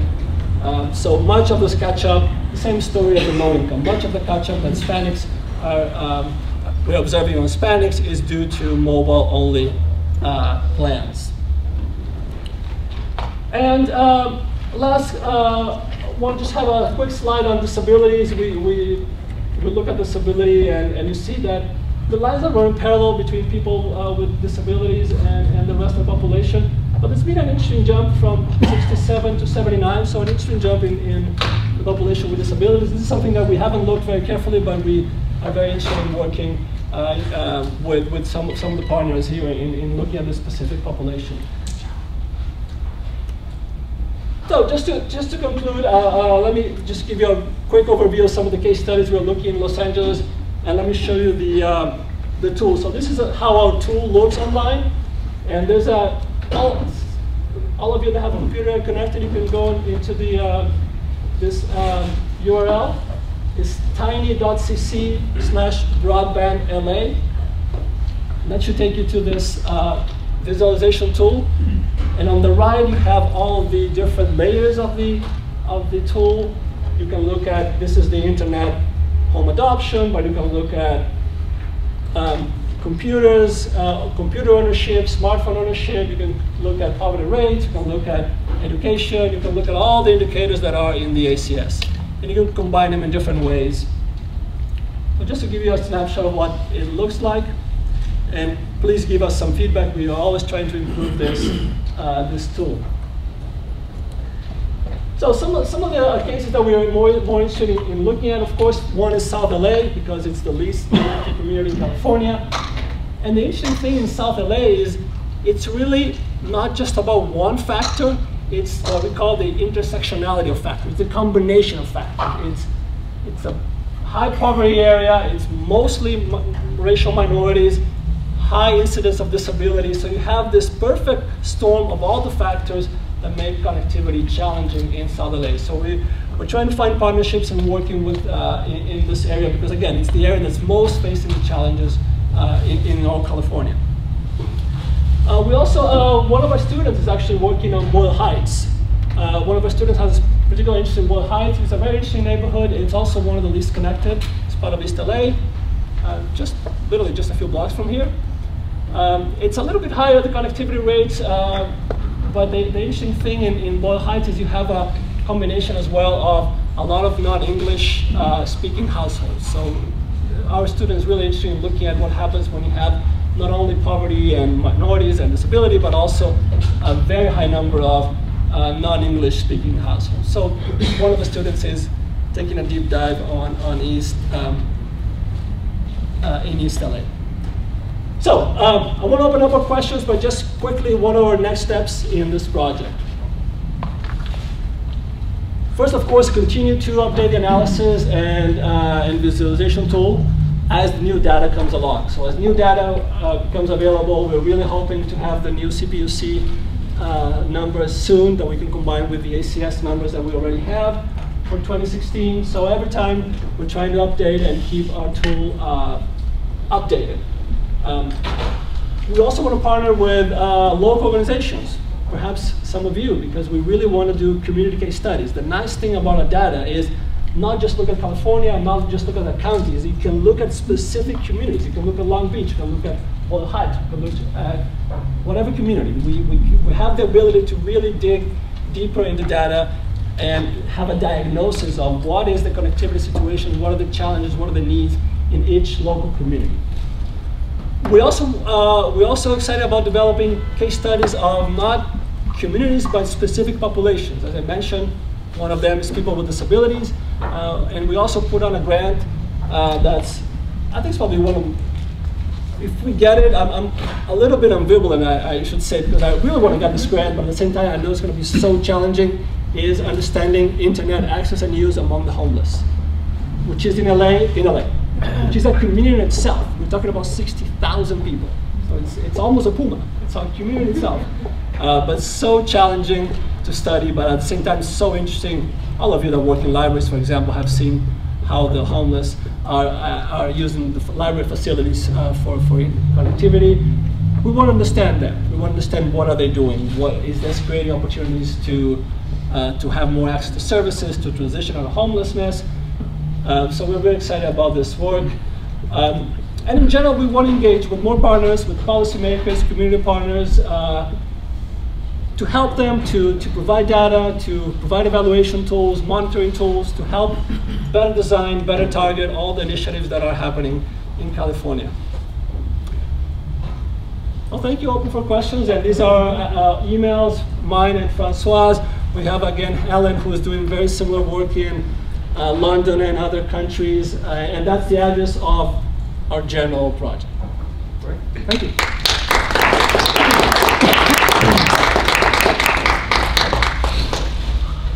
Questions? Yes. If you would introduce yourself too when you ask a question. Yes, go ahead. Hi, Michael Banner, Los Angeles LBC. Given what you just stated about the households that had the problem with applying for benefits because they weren't connected, and everything you see payment systems are turning into devices, what kind of implications can you draw from that? Yeah, it's a good question. And please, Francois, Ellen, if you want to come in on this Q&A. I think the we have a challenge on the research side, but also on the policy and implementation side, which is to better understand this interaction between traditional fixed PC-based, laptop-based access and smartphone access. And I think there's no denying that the smartphone-based data plans have been tremendous for a large segment of the population, particularly poor, particularly more marginalized. And particularly if you step outside the United States, if you step, Michael, if you talk about these numbers in the United States, outside the United States, you have countries with less than 10% home internet adoption and 90+% smartphone adoption. So the numbers are staggering. So we need to better understand what are the affordances, what can you do in one that you can do in another, and how, in many ways, you can transition some of the functions from one to the other. Like in the payment systems, we were, a number of years ago, we couldn't do that on a smartphone. Now it's even easier to do it on a smartphone than on a laptop. So I think we have many things to understand, and it's a challenge because you're trying to capture something that's moving so fast at the same time. But there's no question that we need to better understand that. I think one of the issues here, and you started your presentation with talking about it. It's what are the outcomes, or what are the things that people achieve with the technology rather than the technology themselves. So whether they're being connected. And when some of the research that we've been doing in Europe, which is a heavily connected nation, and where there's a big difference between the outcomes that people reach when they just have access to smartphones versus when they have access to a variety of platforms. Because it tends to be that people who have a PC or a laptop, they also have a smartphone, and they also have access at work, and they also have access wherever they are. So they have this kind of, whenever they need it, it's there, and they go in different devices, they do different things, and they achieve different outcomes. And it's often for the kind of really simple transactions, which is more like almost a passive use. So I need to pay a bill, or I need to, tick a box on a form that people can do on mobile phones. But as soon as it comes to things that really generate additional benefits, like writing a good CV or essay, or like participating in a discussion where you actually contribute with material that you've created yourself. So not just passively using services or consuming things, but really where you have to create and participate, where other people hear your voice, where you're actually going kind of beyond that. That is really one of the things that we see is really hard for people who have smartphone-only device. Some of the research that we've done in the UK is starting to talk about actually something which is really important, is like what we see in smartphone users is almost a de-skilling. What we've seen with laptops and PCs is that the more you use it, the better you get, and the more versatile and the broader the kind of engagement that you have. But what we see with people who have smartphones, they can have been using smartphones for a very long time, and they're not kind of expanding their range of use or the kind of benefits that they're getting from it, because it's all very narrow platform. They learn how to use an app, but then if they have to do a similar activity in a different kind of app, they're often unable to do that. So they don't have those transferable skills that make you able to adapt to that very rapidly changing environment. So I think this is one of the fundamental questions that we're also working with in other cities and other societies, and it's really important to understand that. Hernan, can you comment on that in terms of the research you're doing here? Is that something that you've already developed here, or a place you're looking to go? Well, we've identified this as one of the fundamental issues of understanding mobile-only households. Because it's growing in the U.S. and it's the default around the world. Right. So we've got to better understand, again, the affordances, the limitations, the skills associated with mobile-only households. Can you comment on what research you've done for that area? I have to admit, Susan, we are just starting this. This is okay. An ongoing area, and I would say, Ellen has done some work. Some of our colleagues have some work, okay. But I would say there's a lot of work to be done. We know what could be done on the smartphones, but we don't understand. And I think Ellen pointed out well. There is a danger in becoming where the internet only becomes around specific applications. Mm-hmm. So there's been interesting, for example, there's been interesting survey work where people in outside the U.S. This was done in various Asian countries, and people were asked, "Do you connect to the internet?" No. Do you have Facebook? Yeah, of course. Right. And the difference was 20 percentage points. People that said, "I don't have the internet, but I have Facebook." Now, then you factor in Facebook. What is it called now? Free Basics. No, the basic package. Internet.org. It was called Internet. So in other countries, Facebook has partnered. Facebook has partnered with mobile operators and offers for free. So it doesn't count towards your data allowance. The use of Facebook, right? It's Facebook. It curated a number of sites for these users. So there's huge controversy around that. Which again, so just to clarify, this is a scenario where Facebook is choosing where you go. You can't go beyond the sites that they have put within this bubble. Facebook would not present it that way, but that's okay. Okay, Frank's go ahead and hand up. Pete. I want to make sure we get to the question, but just a really quick point that related to your question. First is, what we really tried to do with this is put together data that existed and identify interesting questions. That's where we are at this point. Oh, okay. And so we've identified some really intriguing and difficult to understand places. And our next step is to go after those questions. We can't do that with the available census data. It's not detailed enough. Right. So that's why Hernan was talking about partnership. We need to do some detailed, probably more qualitative data, and that's why we identify some neighborhoods for that. Okay, so maybe before we finish, we can talk about what some of the organizations in the room, how they might be able to partner with you in more detail. But let's continue sort of diving into these areas that are bubbling up for people. So, Raquel, who are you pointing to? Somebody has the mic. I do. Thank you. Let's hear from you. Oh, thank you. My name is Glenn Warren. I live at, no, just kidding. California School Library Association and advisor to Cetf. My question for you, in your presentation I heard households. And I work in districts. And one of the things is we were diving into data that we collected ourselves because we wanted to know, we have a one-to-one environment in our district, and we know that everybody has a device, but we know that when they go home, do they have connectivity? And for us, equity is actually a huge moral issue for us besides all the other good reasons for equity. And we found that some of our defining households for us was more, we started shifting towards looking at families instead of households. And I'm wondering if that's accounted for in your research, because in a home that has, for example, has what you would call cable, there's a family that's in that home living with that family because they're homeless, but they're not using their Wi-Fi, they're using their mobile device. And also in our district, another piece is for transitory families. Transit families, we've applied iPads that have their own cellular data. Would that now count as not being online? So I'm really curious about your perspective on that. Yeah, no, and all of you are really nailing all of the limitations in some of the work that we wanna address as we move forward.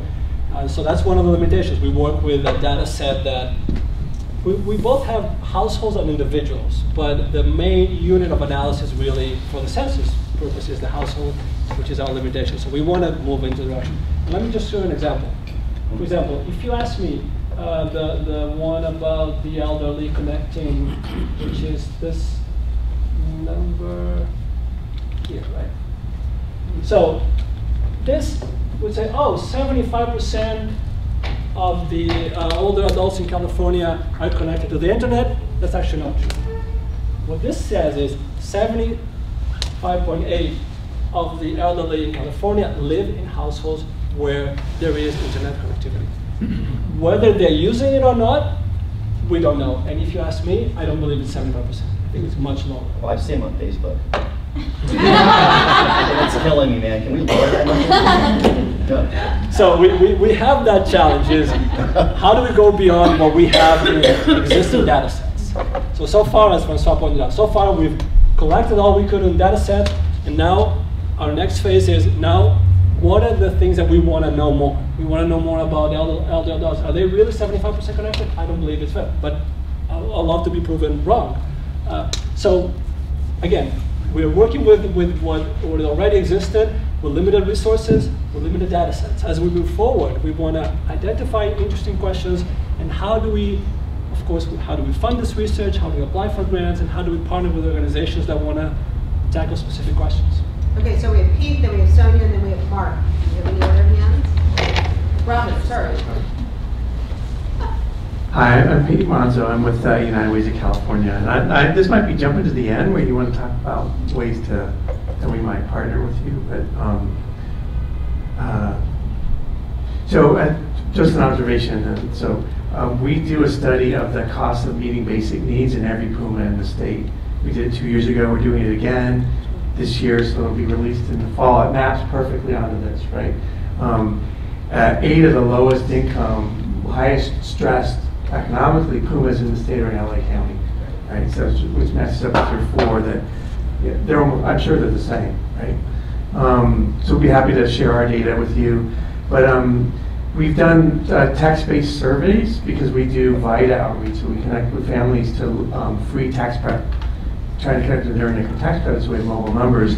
We did a survey last spring, and we had about 300 folks respond. And we asked them about internet, right? And what was shocking was when you showed the 59% of people in the bottom decile, I think it was, maybe a quintile that had access, right? A lot of those folks are paying $60 a month. And these are families with below $15,000 annual income. So, you know, we'd be happy to work with you to do more questionnaires to those people. And we just gave them like a $5 Target gift card. Right, at the end of the survey, they could bing and they had something they could use. Now, maybe that doesn't meet your survey standards, but we wanted to honor their time. Absolutely. Oh, thank you for that. Yes, we're delighted to look at ways in which we can partner. In fact, one of the partnerships we're developing is with Paulina Chavez from Everyone On. Is that correct? Which right, yes. And we're trying to develop a partnership with Everyone On in terms of first of all, the issue of awareness, right? As you raised, like so many of these households are not aware of this offers, and then what happens once this? Because these are really great case studies of families that move from no connectivity or very low and small data allowance, smartphone data allowance plan to full connectivity through one of those offers. So what happens in those environments? Particularly, we're talking about looking at specifically the public housing units where you guys are developing sort of specific initiatives, right? Is that correct? I think it's the LA Common Zone that you're talking about, perhaps. Okay. Yeah. Well. I apologize. Yeah. Paulina's leading that. Yeah. Just a quick point on this. There are 2 ways to collaborate. One is really easy, which is if you've got data by Puma, you give it to us, we can almost instantly create a layer where you would just check on this and you can compare your data with everything that's already there. And then the harder one is to say, well, we'd like to do follow-on surveys, and we're interested in both, but we want to make sure we actually do the easy part first, because that would be really useful. Yeah, absolutely. Everyone, if you have data that can map onto any of those layers, it really takes us a few hours to add this layer. I have to say, I'm particularly interested in school data. If you we should absolutely talk about it, because I really think we should. One of the areas that we want to show that there is an impact, that this is a need and an impact, is in education, is K-12. So we absolutely want to partner with all the data, but particularly schools. We're very much in this direction. Terrific. And Sonia? Hi, my name is Sonia Katyal. I'm a new advisor, and I teach law at UC Berkeley. Hello, everyone. A great presentation. I'm sorry I came in late. So my question to you may be overly policy oriented, but I'm just thinking about questions of research design. And it seems to me that we're going through a tremendous transition with the loss of net neutrality. And so I'm just wondering if your research questions envision sort of recording the shift that will ultimately happen between access now and access after December 14th and the impact on really data connectivity. Yeah. And then the other question that I have is if this is not a part of your research design, I wonder whether there might be a way to record or at least survey some of the data now as opposed to later, when I think your research findings are going to have so much more of an impact. Right. Thank you for that. Well, again, it's obviously difficult to predict. We don't even know how this is going to play out as the FCC vote and then the courts and then, right? So this might take a little while. But if you were to make a prediction, it would be that the United States environment would look more like what we see in other countries, where there is a lot more integration between the carriers and the applications. What we just described about Facebook partnering with the mobile operators, in a way that people start losing people don't quite distinguish between what the internet is and what Facebook is or whatever other app is. So if, again, a prediction or something that you could expect as we move into a non-net neutrality environment in the US would be that there will be more and more integrated offers between carriers and the specific applications, and particularly on the mobile side. So if anything, we should expect even a bigger jump in terms of mobile-only households. And it'll be interesting to see in terms of the research whether that really plays out or not. Robert Cetf, Supervisor Ridley Thomas's office. You use the term intersectionality of factors, and a multi-part question. I'm wondering, you got right to the line of this, but didn't quite address it, and that is, when you talked about the after 80% growth slows down, we've seen in the last 3 years the cost of internet go up precipitously. So is there, part one would be, did you look at the impact of the increase in cost as it relates to lower income communities and that slowdown? Secondly, when we look at the smart devices, now having the ability to have a hotspot, did you look at how are those hotspots being used in comparison to household internet? And then thirdly, families, are they selecting direct cable access over internet, entertainment over access because of the cost? There's so many interesting questions. I'm going to just go back to it if you need some help. So I'm going to go reverse order. We don't have data in this data set, unfortunately, for cable. But I've done some work in other regions, particularly Latin America. And this is an issue I've been raising, which is you look at how many households have cable and how many have cable or satellite, whatever, and how many households have internet, and the numbers are astonishing. You might have 50, 60, 70% cable and satellite adoption with bills that are $50, $60, $70 a month, and you have 5, 10% internet adoption. So that raises a lot of questions about something that Alan and Francois were raising is not just about the availability, is the literacy. The understanding, what can I do with the internet? How can the internet provide better education for my children? Help me find a better job? That is often what's missing and what's driving. Because interestingly, in Latin America and many regions, here we have cable and satellite going down. In some of the regions where the middle classes are going, cable and satellite are going up, and the internet is not, or the fixed internet is not. This really raises questions about what's the budget allocation within households and all these questions. To your question about prices, we don't look at prices. Price is, and I'll love to look at prices, is a bit of a difficult thing to study, and also because of the way in which pricing policies work in California, that a lot of it is blanket pricing for certain areas. I wanted to show you something that I didn't show in the presentation because it's old data, but this is something that we put out in our first report. It should be coming. So in our first report, we actually look at this, which is CPUC data. I'm sorry, it's a little small, but this is CPUC data. So from the CPUC, we calculated the intensity of competition between ISPs in Los Angeles County. But telecom, not cable. This is both. This is both. Both. This is anyone providing high-speed internet as defined by the FCC, although they might change that now, but as defined by the previous FCC, let's put it that way. And how many competitors you have in LA County, how many choices households have in LA County. Orange is 1. So most households in LA County have a choice of 1 high-speed, which is Spectrum Charter, or combined Spectrum and Charter provider. And so this is what's driving prices up. I believe it's really the lack of true competition in services that's been driving prices up in LA County and in many other cities in the United States. And again, this is understanding that fixed or wired and wireless are different markets. This is just the fixed, the wired market. And I forgot your first question, sir. I'm sorry. Well, that part was the first one, but it wasn't so much price, it was more driven on a cost parameter.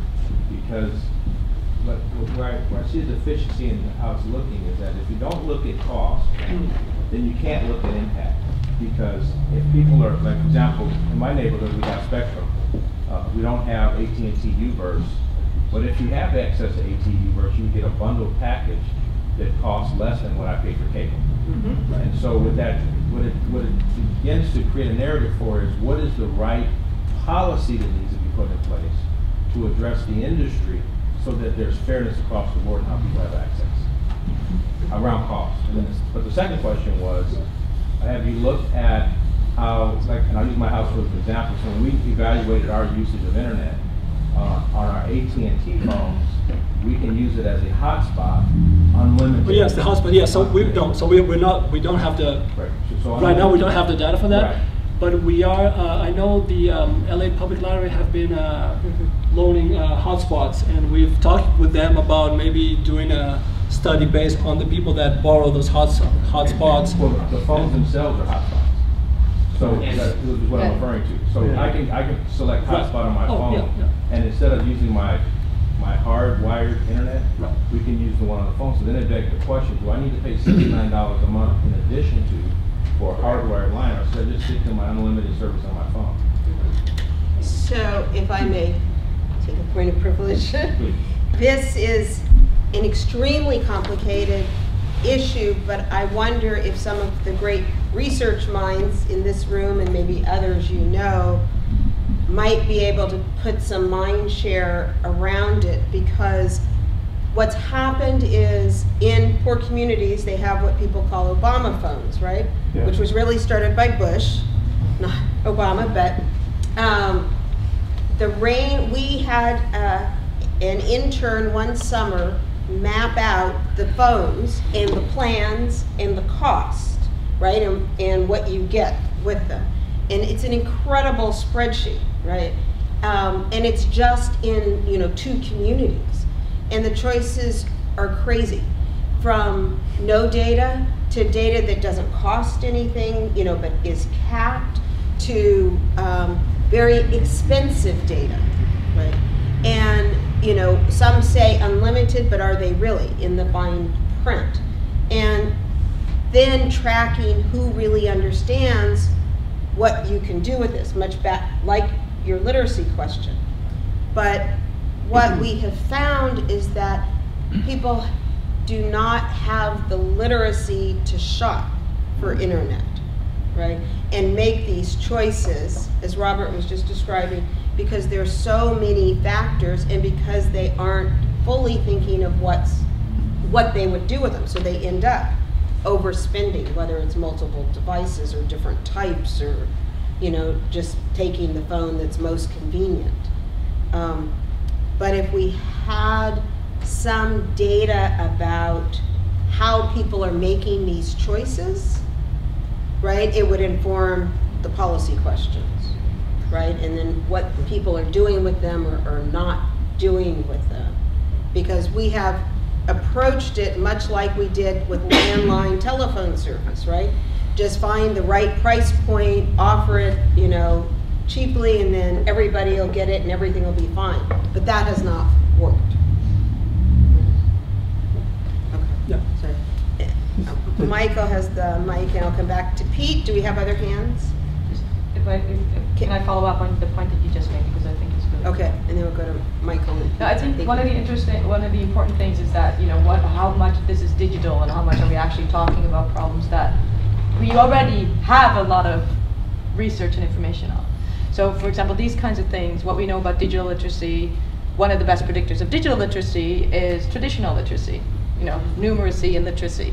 So rather than making people aware of all the, you know, the price plans and the digital stuff, what we might be more effective, although equally, if not more complicated, is thinking about, you know, the stuff that we've been doing and we know is hard, numeracy and literacy as a basic kind of principle. In that sense, I think it's really important to not forget that if you don't have traditional literacy and numeracy, the internet is all text and it's all numbers, right? It really is, even though we're all uploading photos, but it's still to Right, be that's right.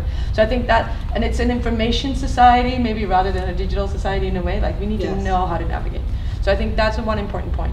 And then the other important point is, I think, in terms of the research actual application, which was already mentioned before, and something that Hernan kind of pointed out earlier, is that that kind of thing, if you do individual-based research, you will know whether people are using it or not. If you do household-based research, where they're like, you know, how many people are in their household and is there one connection or is there, like, it's much harder. So, you know, if you ask people, are you personally using the internet or are you doing any of these things on your mobile phone, you will get at that. Because then you will get, and you will see even within the household that some people will be using the hotspots and others, you know, even though there is a connection, they might not actually be using that because of other sources of inequality within a household.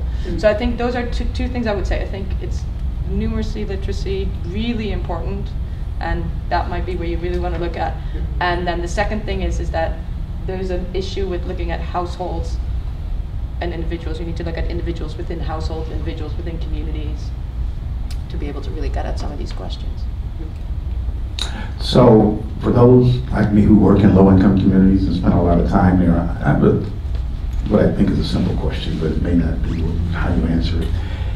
Disparity that's you've been able to identify tracks with income and race. If you had to make a educated judgment about which is the leading factor, what would it be?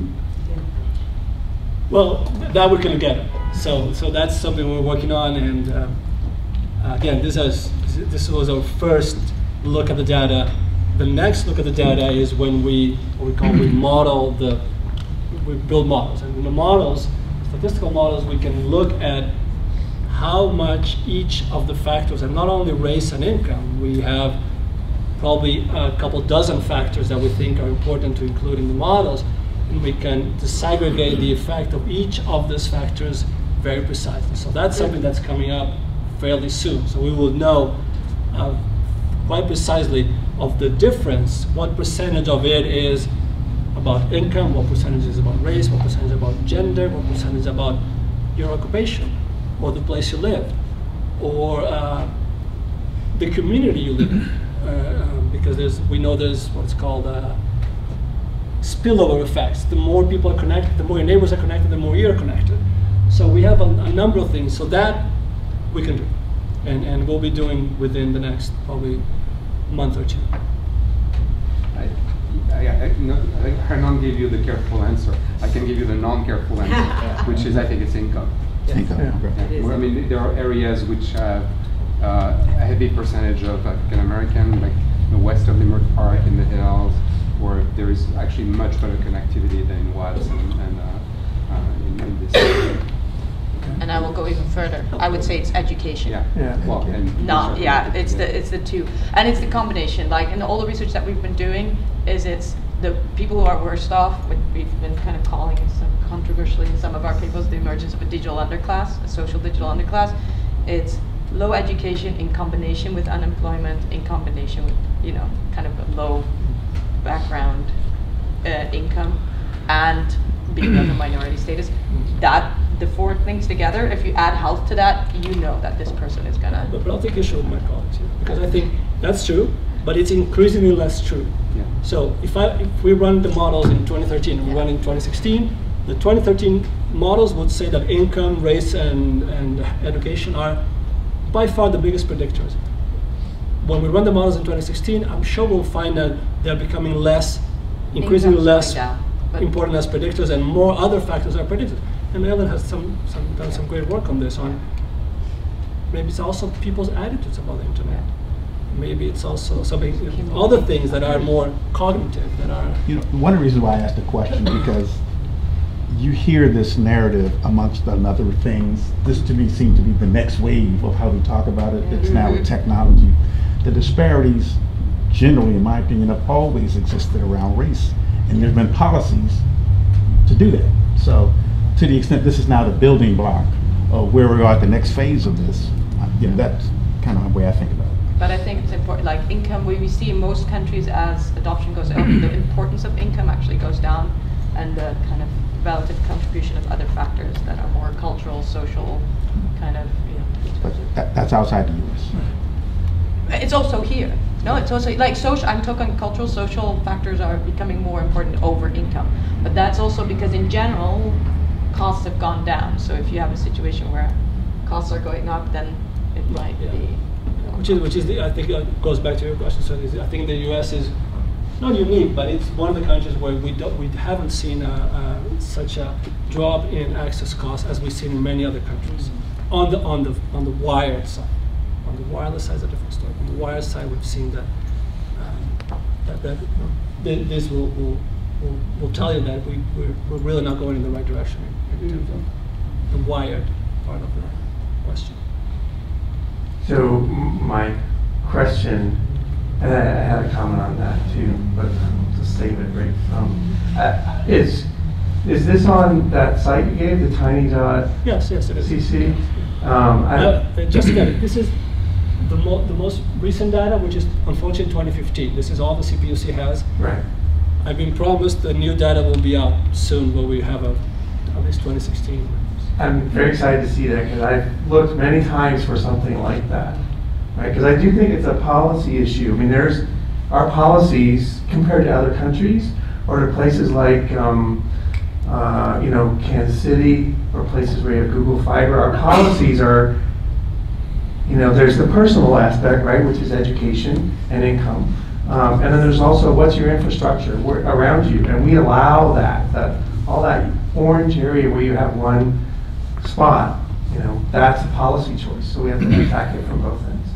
I find it interesting, I wonder if you compare, what's going on in some of these communities with places where, say, Google Fiber is available, right, or something like that, right, or where you have municipal broadband. Is it a specific broadband or just multiple choices? Well, first, is it very low cost and everywhere, or is it multiple choices but it costs me, right? And then you map the intersection of those other things like income and education against those, right? And compare would be interesting. I'm not saying that's easy to do. Other surveys I've seen or studies I've seen of low-income folks and broadband adoption is very often they make a choice, right? The mobile-only people, right? That's the lifeline. Interviews have shown a lot with a lot of low-income people, like, if I can't afford anything else, I gotta have my mobile phone, because that's how I connect to family, friends, have a place to crash, right? Everything else is secondary to that. So it may not be that they don't know or don't want internet. It's just like it's a ranked priority. This is great. I'm very excited by this map. And one thing we did in this analysis is we also check where the fiber investments have been happening in LA, and that really tracks with income very strongly. Right. Fiber investments are tracking this, not so much cable and DSL, but fiber investments in LA County are tracking income almost one to one. Right. Well, and then you have big carriers. I didn't say this, but like AT&T and others saying, we're getting away from fixed lines altogether, right? That you could definitely have another two-tiered system.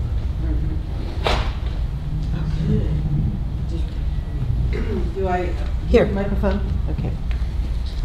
Thank you. So I work for Susan, it turns out. But so Susan Walters introduced the the subject, and our guest speaker. Thank you very much, Hernan, for that presentation, and Francois for being an advisor from the very beginning. As I said to Ellen, he was in the broadband business before I could spell it, and so we appreciate very much. And Sonia, thank you for adding to the brain trust here in terms of researchers. The research has been really interesting and encouraging to us because it corroborates what we have been finding using different methodology, and not as detailed as anyone in this room would like, but we wanted to drive public policy and action. So the data is interesting, but it needs to be put to use. And what this concludes, points to, shows, is that we've got a cluster of challenges in very low income communities. Digital access is one of them, right? And the policy that we keep probing, although the California Emerging Technology Fund has a mission to close the digital divide in California, we have come to the conclusion after a decade that really can't be done unless it's a comprehensive approach to tackling poverty. And it turns out there's a high association of people of color in poor neighborhoods for whatever is the history, the de facto discrimination, a whole lot of other things.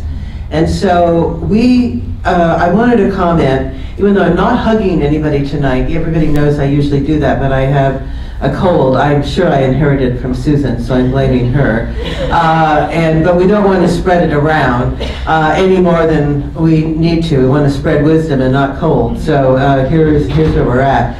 But I did want to comment because we have come through a decade of work, and most of you in this room have been a party to that, very hard work. In fact, Megan will tell you that the California Foundation of Independent Living Studies wouldn't even partner with us in the first couple of rounds because they said this work is too hard and we're demanding too much. That is what Teresa Fabuzzi has said, seriously, because it's really, really hard to get to the outcomes of low-income households seeing that being online is in their interest and that they need to make a choice in their household budget between groceries and being on the internet. And it's usually not the crisis they're in at the time. Although, as your questions have been raising, it is actually today more affordable to get a high-speed internet connection at home if you know about it, if you understand how to go through the process. It can be a nosebleed to sign up, and if you have a device, right? All of those things really come into play. Now, this is the point where I'm actually unabashedly going to lobby the County of Los Angeles. Okay, it is really great that we have County Supervisor Mark Ridley Thomas represented, Supervisor Janice Hahn represented. This is 10 million people, you know, in the state of California, 25% of our population. And it's, as Susan and I and the team have said from the very beginning, LA County, LA region is ground zero for closing the digital divide in the country.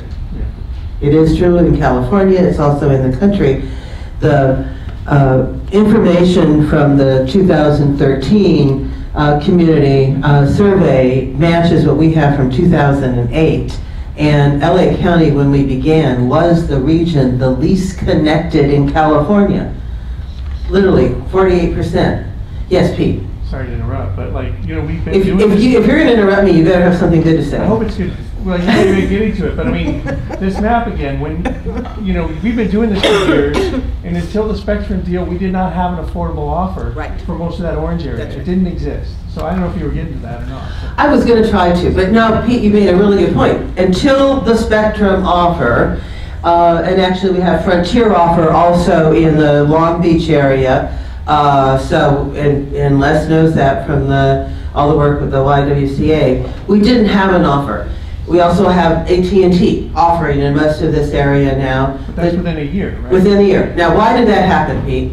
Because of the work that I think was the FCC required it because as a condition of merger, and that came because of advocacy work that had been going on to say, when there's a merger, which you guys have been doing, you need to ask for this. That's right, policy. Policy that made the difference. And so that's really the first policy that has to be adopted by any governmental entity is it's our policy to get everybody online who wants to be online. And actually we know it's less than 2% who say they don't want to be online. And by the way, they're mostly elderly. And they mostly don't know that that's the way they're going to stay in their home with telemedicine. So then they would want to be online. Okay, I love this. It's you're interrupting me and you feel you can't. Caesar. Before CETF, we didn't even have the data. That's true. That's true. to show this. So I just wanted to say kudos. So because of CETF, now we have data. Thank you. We do have data, and what you've heard now from USC and Hernan is that we actually know this is truth.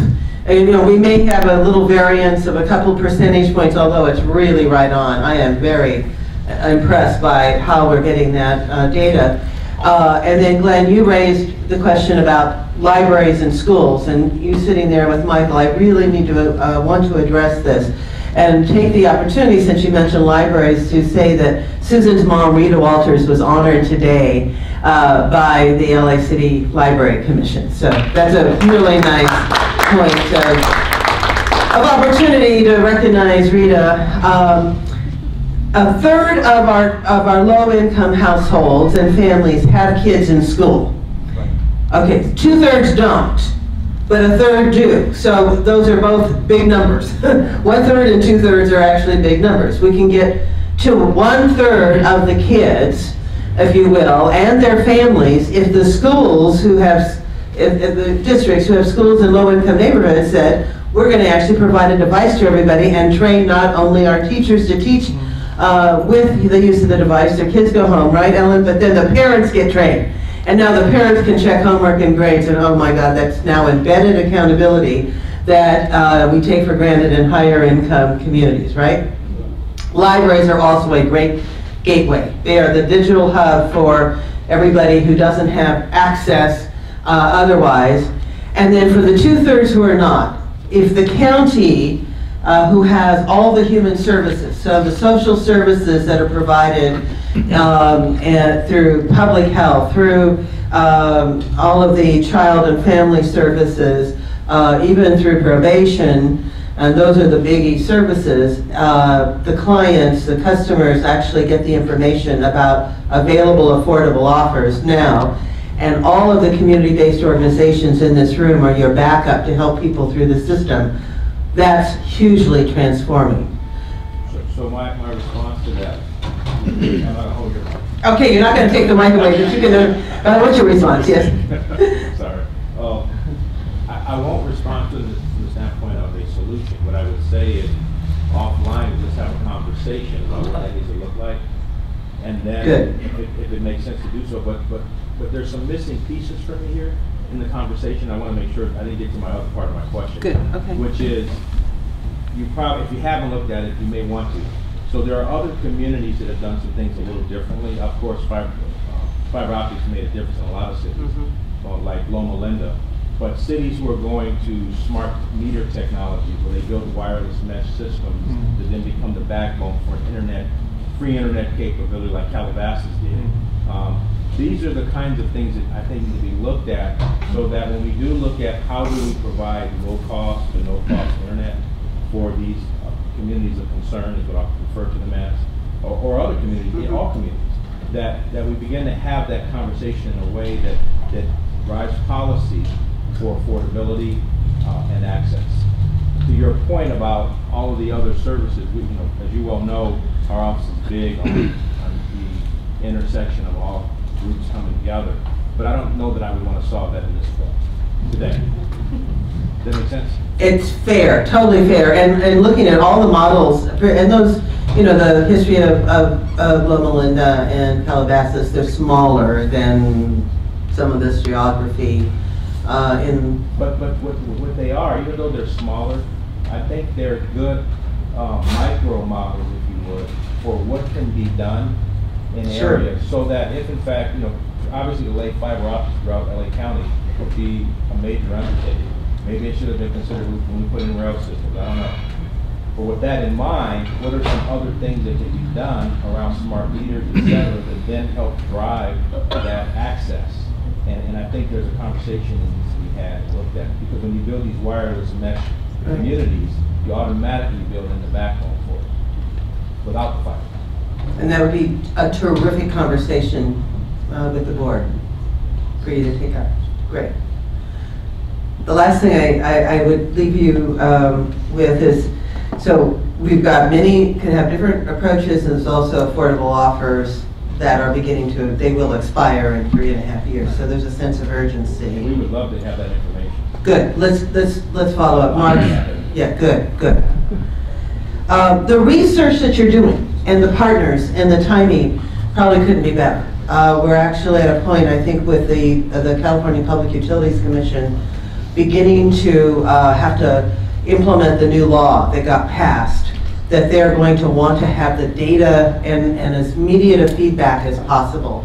And that rule-making process is just starting. So it's a great time for everybody to be involved. I really thank you for, this is prime that you came together. We are recording this, as Hernan knows, so that it's being watched right now. I want to call out to another advisor who couldn't be here, but new advisor to CETF, Denise Ducheney, who served in the legislature for a long time. And it's from the Coachella area, so one of the top 5 that you found, and Assemblymember Eduardo Garcia actually was the lead author on the Internet for All Now Act of 2017. Do pick up your copy of this book so you can give us more feedback on what we missed. You can know what we tried to do in the last decade, but know what we missed.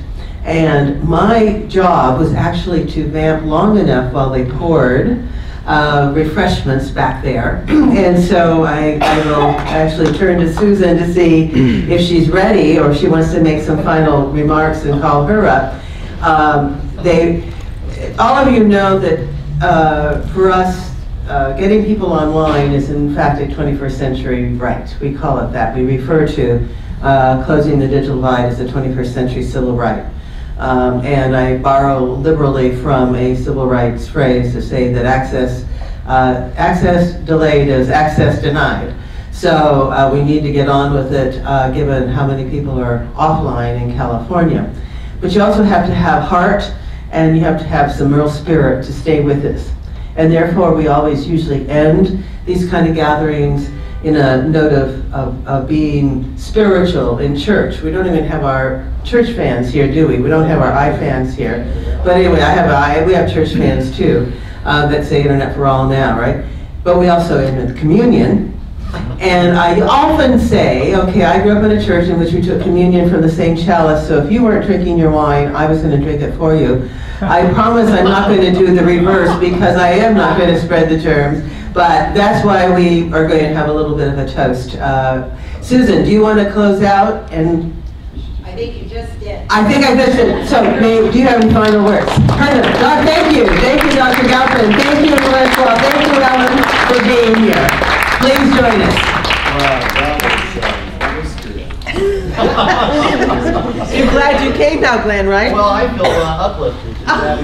Oh, okay.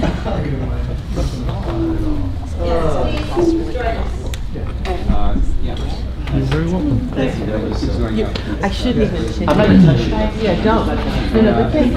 Thank you. All of them are 1 year.